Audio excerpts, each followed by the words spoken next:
மகன் தூயாவியாரின் பெயராலே.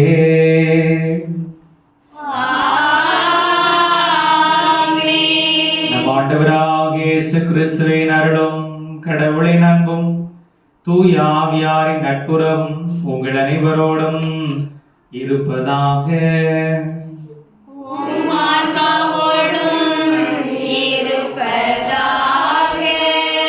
இந்த திருப்பலியானது ராஜேந்திரன் நினைவு திருப்பலியாக ஒப்புக் கொடுக்கப்படுகிறது. திருப்பலியை தகுதியான உள்ளத்தில் கொண்டாட தடையாக இருக்கிற பாவங்களை அறிக்கையிட்டு மன்னிப்பு கேட்போம். எல்லாம் வல்ல இறைவனிடமும் சகோதர சகோதரிகளே உங்களிடமும் நான் பாவியேன் ஏற்றுக்கொள்கிறேன். சிந்தனையாலும் சொல்லாலும் செயலாலும் கடமைகள் தவறியதாலும் பாவங்கள் பல செய்தேன். என் பாவமே என் பாவமே என் பெரும் பாவமே. ஆகையால் இப்பொழுதும் கன்னியான புனித மரியாதையும் வானதூதர் புனிதர் அனைவரையும் சகோதர சகோதரிகளே உங்களையும் நம் இறைவனாகிய ஆண்டவரிடம் எனக்காக வேண்டிக் கொள்ள நான் அடைகிறேன். தலைவணங்கி மன்னிப்பாஸ் பெற்றுக்கொள்வோம். எல்லாம் இறைவன் நம் மீது இரக்கம் வைத்து நம் பாவங்களை மன்னித்து நம்மை நிலை வாழ்வுக்கு அழைத்து செல்வாராக. ஆமென்.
ஜெபிப்போமாக.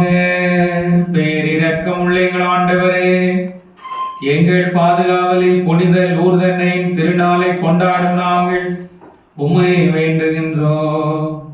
இவ்வாறு அவரது பரிந்துரையா நாங்கள் உமது அருளின் நிறைவிலிருந்து பெற்றுக்கொள்ள தகுதி பெறுவோமாக. எங்கள் ஆண்டவராகிய கிறிஸ்து வழியாக உம்மையே மன்றாடுகின்றோம். ஆமென்.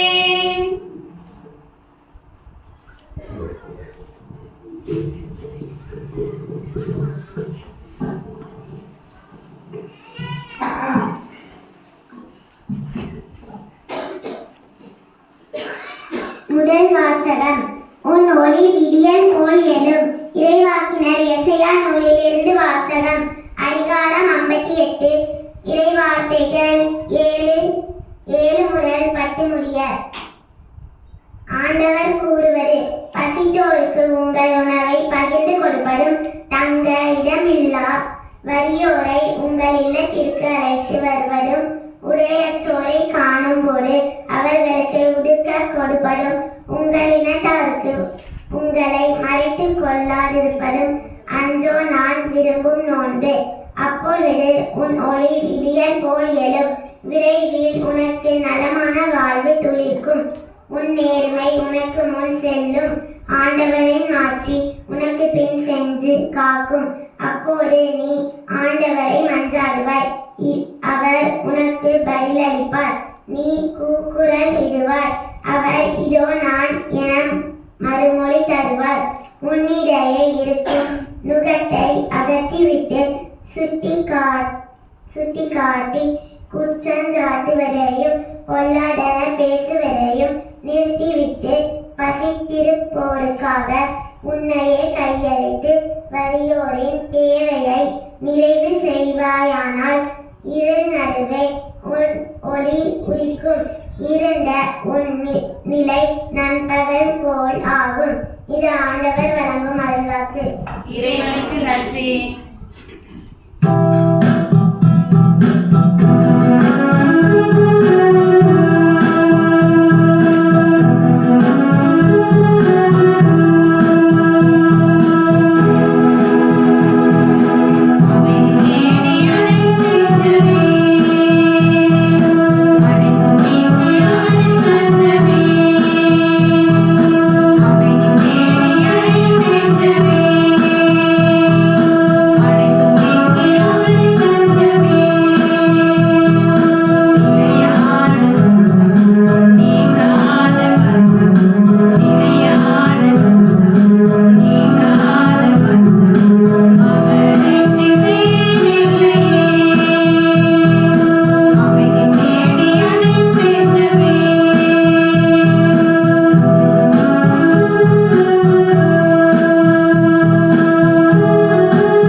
இரண்டாம் வாசகம். கடவுளை பற்றிய மறைபொருளை உங்களுக்கு அறிவித்தேன். திருத்தூதர் பவுல் கொரிந்தியருக்கு எழுதிய முதல் திருமுகத்திலிருந்து வாசகம். அதிகாரம் 2 இறைவசனம் 1-5 முடிய. சகோதர சகோதரிகளே, கடவுளை பற்றிய மறைபொருளை அறிவிக்க நான் உங்களிடம் வந்தபோது மிகுந்த சொல் வன்மையுடனோ ஞானத்துடனோ வரவில்லை. நான் உங்களிடையே இருந்தபோது மெசியாவாகிய இயேசுவை தவிர, அதுவும் சிலுவையில் அறையப்பட்ட அவரை தவிர வேறு எதையும் அறிய வேண்டும் என்று நினைக்கவில்லை. நான் உங்கள் நடுவில் வலுவற்றனாய் மிகுந்த அச்சத்தோடும் நடுக்கத்தோடும் இருந்தேன். நான் பறைசாற்றிய செய்தி ஞானத்தின் கவர்ச்சியான சொற்கள் அமையவில்லை, ஆனால் அது தூய ஆவியின் வல்லமையை எடுத்துக்காட்டுவதாக அமைந்தது. உங்கள் நம்பிக்கை அடிப்படையில் மனித ஞானம் அல்ல, கடவுளின் வல்லமையே. இது ஆண்டவர் வழங்கும் அருள்வாக்கு. இறைவனுக்கு நன்றி.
ஆண்டவர்களோடு இருப்பாராக.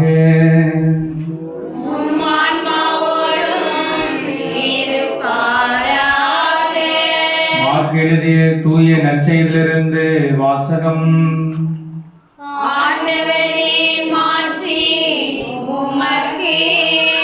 அதிகாரம் 1 இறைவார்த்தைகள் 29 தொடங்கி 39 முடிய. இயேசுவும் சீடர்களும் தொழுகை கூடத்தை விட்டு வெளியே வந்து யாக்கோபு, யோவானுடன் சீமோன், அந்திரேயா ஆகியோர் வீட்டிற்கு சென்றார்கள். சீமோனுடைய மாமியார் காய்ச்சலாய் கிடந்தார்.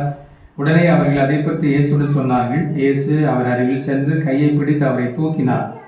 காய்ச்சல் அவரை விட்டு நீங்கிற்று. அவர் அவர்களுக்கு பணிவிடை செய்தார். மாலை வேளையில் கதிரவன் மறையும் நேரத்தில் நோயாளர்கள், பேய் பிடித்தவர் அனைவரும் மக்கள் அவரிடம் கொண்டு வந்தார்கள். நகர் முழுவதும் வீட்டு வாயிலும் கூடியிருந்தது. பல்வேறு பிணிகளால் வருந்திய பலரை அவர் குணப்படுத்தினார். பல பேய்களையும் ஓட்டினார். அந்த பேய்கள் அவரை அறிந்திருந்தார். அவற்றை அவர் பேச விடவில்லை. இயேசு விடியற்காலை கருப்பில் எழுந்து தனியாக ஒரு இடத்திற்கு புறப்பட்டு சென்றார். அங்கே அவர் இறைவனிடம் வேண்டிக் கொண்டிருந்தார். சீமோனும் அவருடன் இருந்தவர்களும் அவரை தேடி சென்றார்கள். அவரை கண்டதும் எல்லாரும் உங்களை தேடிக் கொண்டிருக்கிறார்கள் என்றார்கள். அதற்கு அவர், நாம் அடுத்த ஊருக்கு போம், வாருங்கள், அங்கும் நான் நற்செய்தி பறைசாற்ற வேண்டும், இதற்காக நான் வந்திருக்கிறேன் என்று சொன்னார். பின்பர் அவர் கலிலேயா நாடு முழுவதும் சென்று அவருடைய தொழில் கூடங்கள் நற்செய்தி பறைசாற்றி பேய்களை ஓட்டி வந்தார். ஆண்டவரின் அருள்வாக்கு. கிறிஸ்துவே உமக்கு புகழ். இனியவர்களே, வாழ்விலே புலம்பல் நெருக்கடியான ஒரு சூழல் என்பது எல்லோருக்கும் வரும். அப்படி நெருக்கடியான ஒரு சூழல் வருகிற போது நாம் புலம்புகிறோம், அதிகமாக புலம்புகிறோம், ரொம்ப அதிகமான முறையில் கண்ணீர் வடிக்கிறோம். அந்த கண்ணீர் வடிப்பது என்பது மனிதர்களாய் நமக்கு பலருக்கு ஏற்படுகிறது. அதில் நாம் அப்படியே தோண்டு போய் அதனுடைய வாழ்வினுடைய விளிம்புக்கு செல்கிறோம். அப்படி மிக நெருக்கடியான ஒரு சூழல் வருகிற போது, புலம்பக்கூடிய ஒரு சூழல் வருகிற போது நாம் என்ன செய்வோம் என்பதைத்தான் இன்றைக்கு அருமையானவர்களுக்கு கற்றுக் கொடுக்கிறோம். புலம்பல் வருகிற போது அப்படியே புலம்பிக் கொண்டிருப்பதற்காக வாழ்க்கை அல்ல, அப்படியே துயரத்தோடு துடிப்பதற்காக வாழ்க்கை அல்ல. மாறாக புலம்பல் வருகிற போது, வேதனை வருகிற போது 2 விதமான காரியங்களை நாம் செய்யலாம். முதலாவது, மேன்மையான காரியத்தை செய்வது. நாம் இப்போது இருக்கிறமே அதை விட ஒரு மேன்மையான காரியத்தை செய்கிற போது அந்த புலம்பல் என்பது நமக்கு இல்லாமல் போகும். வாழ்க்கையிலே புலம்பல் வருகிற போது, வேதனை வருகிற போது ஒரு மேன்மையான காரியத்தை நாம் செய்கிற போது அது இல்லாமல் போகிறது. பேதுரு மாமியார் காய்ச்சலாக இருக்கு, அவருக்கு பெரிய புலம்பல், பெரிய வேதனை, ஒரு காய்ச்சல், அவருக்கு நீங்காத ஒரு காய்ச்சலாக இருக்கிறது. அந்த காய்ச்சல் பெரிய புலம்பல், அவர் ஆண்டவருக்கு மன்றாடுகிறார், கிடைக்கிறது. அதன் பிறகு நீங்கள் பார்க்கிற பகுதி, அவர் பணிவிடை செய்தார் என்று சொல்லப்பட்டிருக்கு. அவர் ஒரு மேன்மையான காரியத்தை, தனக்காக வாழ்ந்தவர் அதை விட்டு ஒரு மேன்மையான காரியத்துக்கு போவார். புலம்பல் எப்போது அதிகமாகிறது? ஒரு நபர் தனக்காக தன்னுடைய குடும்பத்திற்காக வாழ்கிற போது புலம்பல் என்பது அதிகமாக இருக்கிறது. ஆக உங்கள் வாழ்க்கையில் புலம்பல் வருகிற போது மேன்மையான காரியத்தை, இதுவரை நீங்கள் செய்யாத ஒரு மேன்மையான காரியத்தை செய்கிற போது அந்த புலம்பல் இல்லாமல் போகிறது. இரண்டாவது பார்க்கிற போது, நாம் ஜெபிக்கிற போது, ஜெப வாழ்வில் முன்னேறுகிற போது இந்த புலம்பல் என்பது இல்லாமல் போகிறது. இயேசு நற்செய்தி வாசகத்தில் விடிய காலில் கற்களில் ஜெபிக்கிறார். இயேசுக்கும் அதிக புலம்பல் கண்டிப்பாக உண்டு.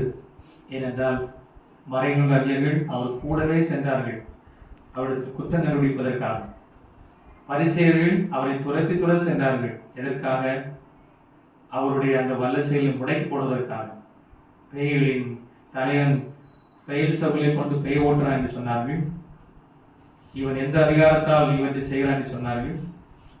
அதன் பிறகு கூட இருந்த சீடர்களே அறியாமல் இருந்தார்கள். ஆகவே அவ்வளவு பெரிய புலம்பல் இயேசுவின் வாழ்வில், தனிப்பட்ட வாழ்க்கையில் உண்டானால் அவர் அதையெல்லாம் ஜபத்தை வைத்துதான் முறியடித்தார். காலையிலே சென்று விடியற்கால கற்களிலே அவர் சென்று தன்னுடைய தந்தையோடு இருந்து ஜெபித்தார். ஆகவே இந்த புலம்பல் எல்லாம் இல்லாமல் போனது. அவர் நம்முடைய வாழ்க்கையிலும் இப்படிப்பட்ட சூழல் வருகிற போது, புலம்ப வேண்டிய சூழல் வருகிற போது அது எல்லோருக்கும் வரும். வரவில்லை என்று சொன்னால் இனி வரும். எல்லோருக்கும் நிச்சயம் அந்த புலம்பல் என்பது உண்டு.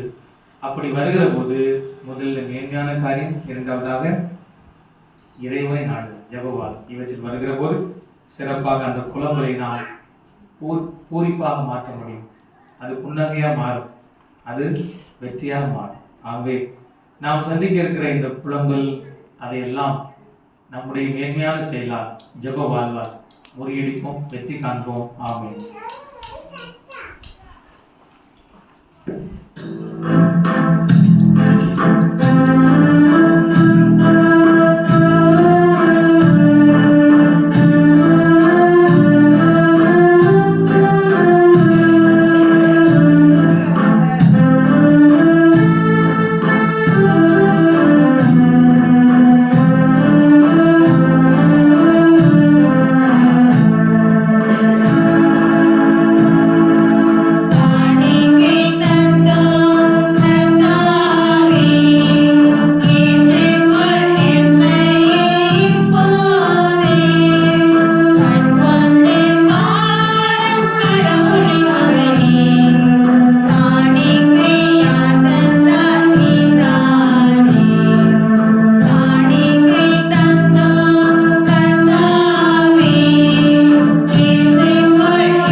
திருப்பலி எல்லாம் உள்ள தந்தையாம் இறைவனுக்கு ஏற்றதாமடி மன்றாடுங்கள். ஆண்டவர் தம் திருப்பெயரின் புகழ்ச்சிக்காகவும் மாட்சிக்காகவும் தமது நன்மைக்காகவும் புனித திரு அவை அனைத்தின் நலனுக்காகவும் உமது கையிலிருந்து பலியை ஏற்றுக்கொள்வாராக. ஆற்றல் நிறைந்த ஆண்டவரே, எங்கள் பாதுகாவலில் புனித லூர்தனை திருவிழாவில் மகிழும் நாங்கள் உமக்கு புகழ்ச்சி பலியை ஒப்புக் கொடுக்கின்றோம். இப்புனித உறவு பரிமாற்றத்தால் எங்கள் நிலையான மீட்பு பயணத்தில் நாங்கள் முன்னேற அருள்வீராக. எங்கள் ஆண்டவராகிய கிறிஸ்து வழியாக உம்மை மன்றாடுகின்றோம்.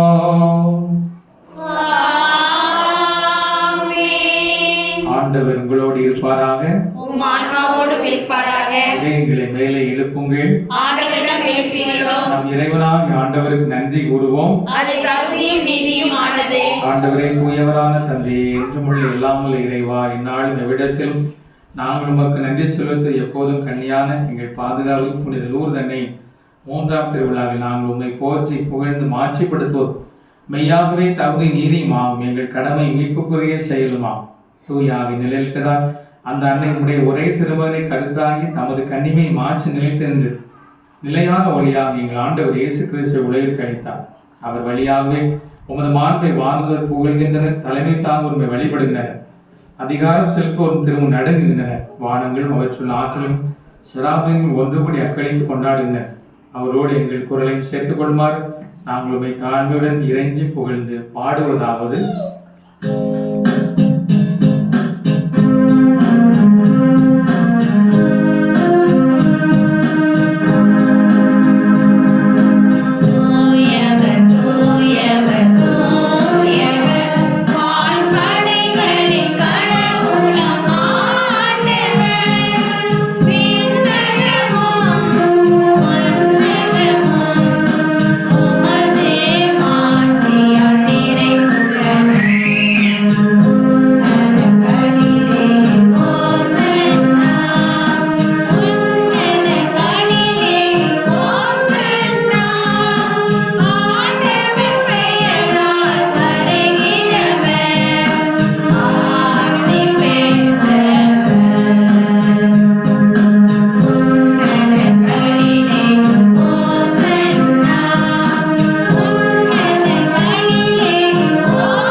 ஆண்டவரே, நீர் மெய்யாகவே தூயவர், தூய்மை அனைத்துக்கும் ஊற்று. ஆகுடைய ஆவியை பொழிவு இக்காணிக்கைகளை தூய்மைப்படுத்த வேண்டுகிறோம். இவ்வாறு எங்கள் ஆண்டவர் இயேசு கிறிஸ்துவை உடலும் இரத்தமாக எங்களுக்கு இவை மாறுவனமாக.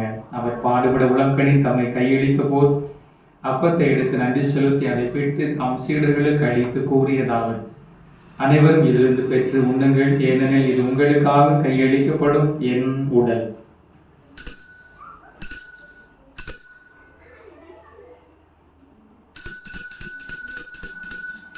அவ்விடமே இரவிருந்து அறிந்தவின் கிண்ணத்தையும் எடுத்து மீண்டும் நன்றி கூறி தம் சீடர்களுக்கு அளித்து அவர் கூறியதாவது: அனைவரும் இதிலிருந்து பெற்று பருகுங்கள், ஏனெனில் இது புதிய நிலையான உடன்படிக்கைக்குரிய என் இரத்தத்தின் கிண்ணம். இது பாவ மன்னிப்புக்கென்று உங்களுக்காக பலருக்காக சிந்தப்படும். இதை என் நினைவாக செய்யுங்கள்.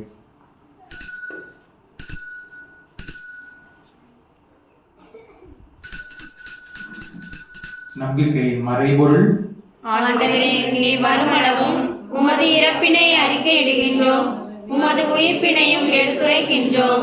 ஆகவே ஆண்டவரை, நாங்கள் கிறிஸ்துவின் இறப்பினை உயிர்ப்பு நினைவுகூர்ந்து வாழ்தல் அப்பத்தையும் மீட்பளின் கிண்ணத்தையும் மக்கள் ஒப்புக் கொடுக்கின்றோம். உம் திருமுறைந்து மக்கள் ஊழியம் புரிய தகுந்துள்ளன எங்களை ஏற்றுக்கொண்டே நினைவை மக்கள் நன்றி செலுத்துகிறோம். மேலும் கிறிஸ்துவின் உடலிலும் இரத்தத்திலும் பங்குள்ளும் எங்களை தூய் ஆவியார் ஒன்று சேர்க்க வேண்டுமென உம்மை தாழ்மையை மன்றாடுகிறோம். ஆண்டவரை, உலகெங்கும் பரவியிருக்கும் ஒரு திரு அவை நினைவுகூர்ந்தல் எங்கள் திருத்தந்தை பிரான்சிஸ், எங்கள் ஆயர் ஸ்டீபன், எல்லா திருநிலையினர் ஆகிய அனைவரோடும் ஒரு திரு அவை அன்பில் நிறைவுற செய்தது. மேலும் உயிர்த்தல் மெதுநோக்குடன் தொழில் கொள்ளும் எங்கள் சகோதரர் சகோதரிகளையும் இறந்தோர் அனைவரையும் இரக்கத்தோடு நினைவுகூர்ந்து உமது திருமுக ஒளியில் ஏற்றலும் எங்கள் அனைவர் மீதும் இரக்கமாயிரும். கடவுளின் கன்னித்தாயின புனித மரியா, அவருடைய கணவரான புனித யோசேப்பு, புனித திருத்தூதர்கள், இவ்வுலகில் உதவராக இருந்தோர் ஆகிய புனிதர் அனைவரோடும் நாங்கள் நிலைவாழ்வில் பங்கொள்ளும் தகுதி பெற்று உம் திருமகன் இயேசு கிறிஸ்து வழியாக உம்மை புகழ்ந்தேத்து மரமர்கள உம்மை மன்றாடுகிறோம். இவர் வழியாக இவரோடு இவர் எல்லாம் வல்ல இறைவனாகிய தந்தையே, தூயாவியாரின் ஒன்றைப்பில் எல்லா புகழும் மாட்சியும் என்றென்றும் உமக்கு உரியதே.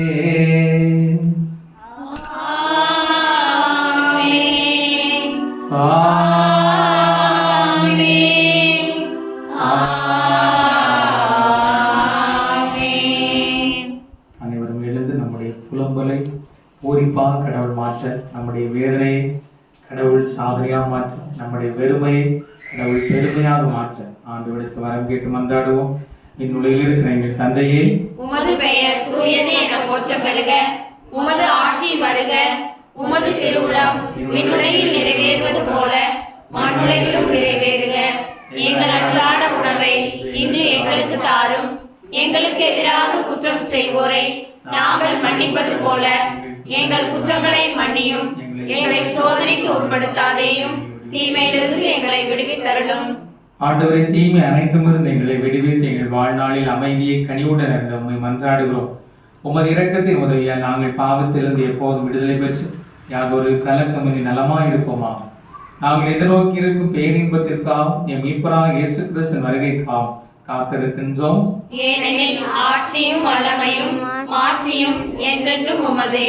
ஆண்டவரே இயேசு கிறிஸ்துவை அமைதி உங்களுக்கு விட்டு செல்கிறேன், என் அமைதியை உங்களுக்கு அளிக்கிறேன் என்று உம் திருத்தூதர்களுக்கு மொழிந்தீரே. எங்கள் பாவங்களை பாராமல் உமது திரு அவை நம்பிக்கையை கண்ணோக்கி உமது திருவுளத்திற்கு ஏற்ப அதற்கு அமைதி ஒற்றுமை அளிக்கிறோம். என்றென்று வாழ்ந்து ஆட்சி செய்கின்றவர் நீரே. ஆமென். ஆண்டோடைய அமைதி உங்களோடு என்றும் இருப்பதாக, உம் ஆன்மாவோடும் இருப்பதாக. சிரித்த முகத்தோடு புன்னகை பொங்க ஒருவருக்கு ஒரு அமைதி சமாதானத்தை அறிவித்து மகிழ்வோம்.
செம்மறி, இவரே உலகின் பாவங்களை போக்குகிறவர்.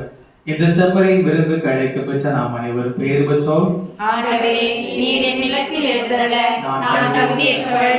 ஆனால் ஒரு வார்த்தை மட்டும் சொல்லியருளும், எனது ஆன்மா நலமடையும்.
ராஜேந்திரன் அவருடைய குடும்பத்தார் நம்முடைய நன்றியை தெரிவித்துள்ளோம். கைத்தட்டி நன்றியை தெரிவித்துள்ளோம். நாளை சரியாக 7:30 மணிக்கு திருப்பல் நடைபெறும். மாலை நன்றி உரிமன்றாடுவோமாக. ஆண்டவரே, விண்ணகை உணவை உட்கொண்ட நாங்கள் உமது கனிவை வேண்டுகின்றோம். எங்கள் பாதுகாவலில் புனித தூர்தன்னையின் திருவிழாவில் மகிழூர் நாங்கள் அதை கண்ணியை கண்டு பாவித்து எங்கள் மீட்பின் மறைமுகளை பெற நாங்கள் தகுதி பெறுவோமாக. எங்கள் ஆண்டவராகிய கிறிஸ்து வழியாக உம்மை மன்றாடுகின்றோம். ஆண்டவர்களோடு இருப்பாராக. உம் ஆன்மாவோடும்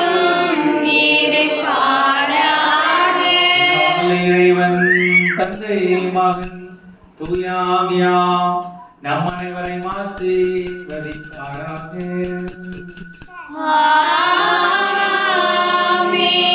இந்த இரவை மகிழ்ச்சியோடு கொண்டாட சென்று வாருங்கள், திருப்பலி நிறைவேறிற்று.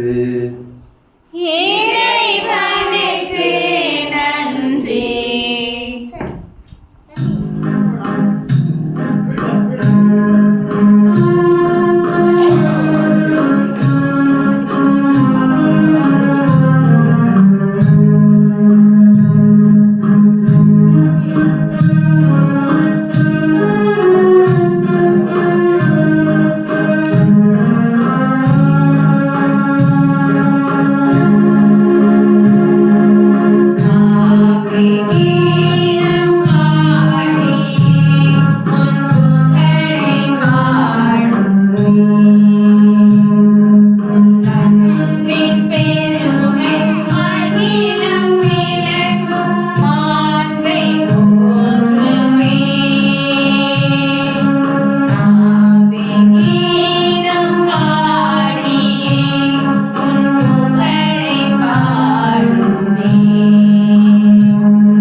எங்கள் சர்வேஸ்வரா பிதா சுதன் பரிசுத்த ஆவியின் பெயராலே ஆமென்.